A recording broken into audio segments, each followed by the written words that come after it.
శివాయ గురవే నమః. శ్రీ క్రోధినామ సంవత్సర ఫలితాంశములలో భాగంగా మకర రాశి వారికి ఈ సంవత్సరము ఎలా ఉండబోతుందో తెలుసుకుందాం.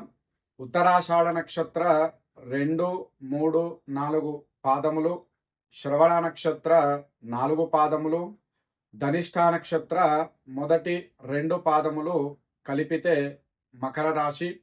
ఇక ఈ సంవత్సరము మకర రాశి వారికి ఆదాయము 14, వ్యయము 14, రాజపూజ్యత 3, అవమానము 1. ఈ సంవత్సరము మకర రాశి వారికి అనుకూలంగా ఉంది. బృహస్పతి 6వ స్థానంలో, శని 2వ స్థానంలో, రాహువు 3వ స్థానంలో సంచరిస్తున్నారు. కేతువు భాగ్యస్థానంలో సంచరించుట చేత ఏలినాటి శని ఆఖరి భాగం అయినప్పటికీ కూడా ఈ సంవత్సరంలో పంచమంలో గురువు అనుకూలించడము, తృతీయంలో రాహు అనుకూల ప్రభావం వలన మకర రాశి వారికి అన్ని విధములుగా అనుకూలమైనటువంటి ఫలితాలు కలగబోతున్నాయి.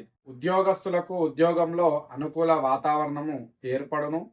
గత కొంతకాలముగా ఉద్యోగంలో ఉన్న అనేక సమస్యలన్నీ కూడా తొలగి ప్రమోషన్లు వంటివి అనుకూలించును. వ్యాపారస్తులకు గత కొంతకాలంతో పోల్చుకుంటే ఈ సంవత్సరము వ్యాపారము అనుకూలంగా ఉంటుంది. ధనపరమైనటువంటి సమస్యల నుండి బయటపడతారు.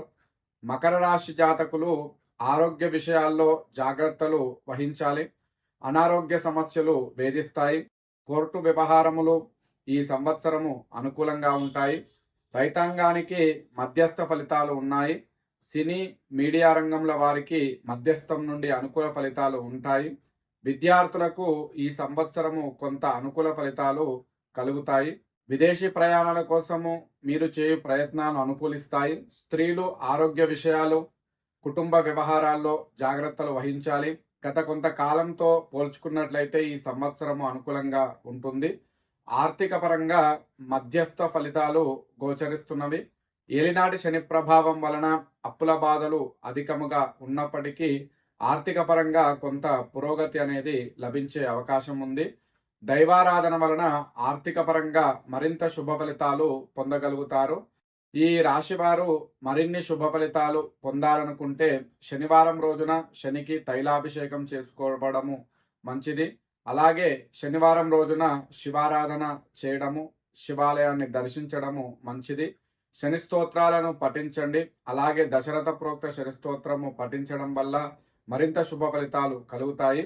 అలాగే దక్షిణామూర్తి స్తోత్రాన్ని కూడా పఠించండి.